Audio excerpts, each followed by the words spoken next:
Hello and welcome to Hashing It Out, a weekly news show about NFTs by NFTs. I'm your host Hashmasks 13082, and joining me, as always, is my lovely co-host 13081. Excuse me, 13081, we are live with the show. Oh, sorry.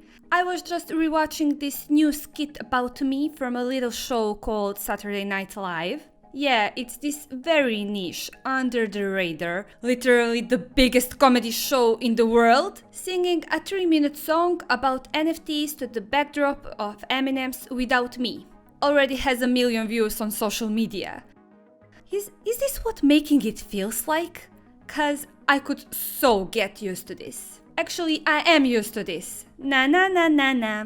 Na na na na na. Thank you for that, 13081. Let's jump right into last week's top news from the fast-moving world of NFTs. Circle, a P2P payment company, has recently announced a new payment solution they hope will incentivize more NFT transactions and streamline the process for NFT buyers. According to the announcement, NFT marketplaces and digital vendors will now be able to accept credit card payments in addition to crypto using Circle Payments, Payout, and Digital Dollar Account APIs. Circle's co-founder and CEO Jeremy Allaire says that the company's new NFT solution represents incredible demand from consumers and reveals that they are already working on support for USDC, BTC, and ETH payments, as well as NFT custodian services. Incredible demand is right. I knew this one NBA Top Shop moment. Real low effort dunk, sold for pennies when it first came out. The guy just got resold yesterday for $100K. 100! I mean, it wouldn't even make the highlight reel on slow Thursday night. Sorry, I just got real hot-blooded about my virtual dunks. Bad news for US residents. If you created, bought, or sold an NFT for profit in the past 12 months, chances are you owe taxes to your government. According to an in-depth piece recently published by CoinDesk, all digital assets, including NFTs, are already classified as property by the US Internal Revenue Service. Taxable NFT activities include purchasing an NFT using a fungible coin like ETH or BNB, selling an NFT for another NFT, or selling an NFT for a fungible crypto asset. CoinDesk also warns that the IRS has a separate tax bracket for collectibles that carries a much higher capital gain tax and might extend to NFTs, and suggested that US residents seek professional assistance when filing NFT taxes. Debt and taxes, huh? Or actually, just taxes in this case, since, NFTs can't really die. Speaking of, isn't it kinda weird that even immortal and metaphysical entities fall under taxable income? I guess nothing gets past Uncle Sam, unless it's a church or Jeff Bezos. Am I right? Ha! No wonder I was on SNL. One of the most prolific NFT collectors, a user known as Whale Shark, recently sat down for a lengthy interview where he shared his views of the current NFT landscape, discussed his investment strategy, and revealed which NFT categories he's most bullish on.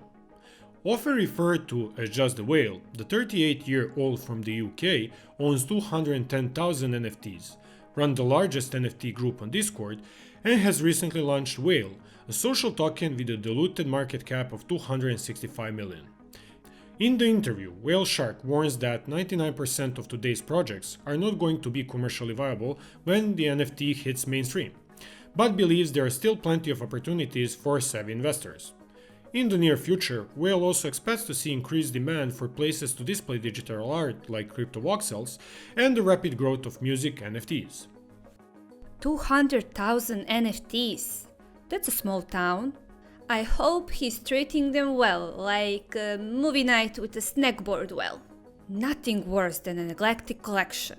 That's when you see NFTs start to unionize, wallets go on strike. It gets real ugly for everyone involved. Keep your NFTs happy, y'all! Taking a cue from the world of DeFi, VeryNifty recently announced the launch of NFT flash loans, opening up a brand new use case for over 18,000 NFTs locked on their platform. Designed for developers, flash loans make it easy to instantly borrow without collateral and return the liquidity to the pool all within the same transaction. The first ever NFT flash loan was able to borrow a set of Hashmasks from the NFT20 pool, claim the accumulated NCT tokens, sell those NCTs for Ethereum, and return the Hashmask back to pool, all in the single transaction. The project says flash loans will help elevate the value locked in their NFT pools and introduce a whole new way to leverage non-fungible tokens. Woo! The first roller coaster ride for NFTs. You go up and down, in and out, all in the same transaction. You can really feel the wind in your face. One piece of advice for all Hashmasks: don't eat anything before the flash loan. The aftermath isn't always pretty, or at least that's what I've heard. And finally, some news from the motherland. The Hashmasks Tribe Competition has finally come to an end, as the remaining masks battle it out for social media dominion in the fourth and final round. The winning mask is Draco, which received the most social media interactions, including posts, retweets, and stories from verified accounts, with a total of 1.4 million followers. As a grand prize, Draco will be featured on a Times Square billboard for 24 hours on April 3rd, watching over New York City residents. Woo! Congrats, Draco! We couldn't have asked for a better Hashmasks representative.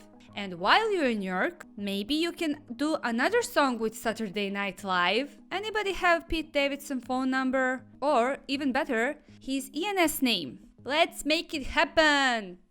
That's it from this week's episode of Hashing It Out. Make sure to follow us on Twitter and send in your news tips for the next week's show. Any feedback, especially the warm and fuzzy kind, is always more than appreciated. On behalf of myself and my lovely co-host 13081, I'll see you next